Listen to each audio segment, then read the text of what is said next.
Hello दोस्तों। क्या India में किसी को मरने का अधिकार मिल सकता है?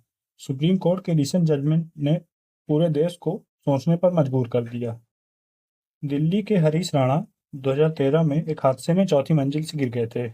इस हादसे में हुई ब्रेन इंजरी के कारण वे 13 साल तक परमानेंट वेजिटेटिव स्टेट में रहे, जिसे आम भाषा में कोमा बोला जाता है।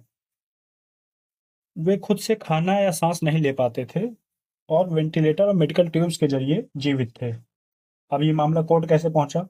हरीश के माता-पिता ने कहा कि उनके बेटे की ठीक होने की कोई उम्मीद नहीं है, केवल मशीन और ट्यूब से जीवन बढ़ाया जा रहा है। इसलिए उन्होंने पैसिव यूथनेसिया की परमिशन मांगी। Supreme court judgement. Supreme court ने 2026 में लैंडमार्क जजमेंट दिया। इस जजमेंट में सुप्रीम कोर्ट ने हरीश राणा के लाइफ सपोर्ट और क्लिनिकली असिस्टेड न्यूट्रिशन को हटाने की परमिशन दी। कोर्ट ने कहा कि ट्रीटमेंट सिर्फ बायोलॉजिकल एग्जिस्टेंस को बढ़ा रहा था, इसलिए right to die with dignity लागू होता है।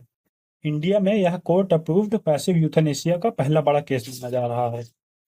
अब जानते हैं पैसिव यूथनेसिया क्या होता है। यूथनेसिया यानी इच्छा मृत्यु दो प्रकार की होती है। एक्टिव यूथनेसिया, इसमें इंजेक्शन देके मार दिया जाता है। ये इंडिया और बहुत सी कंट्रीज में इलीगल है।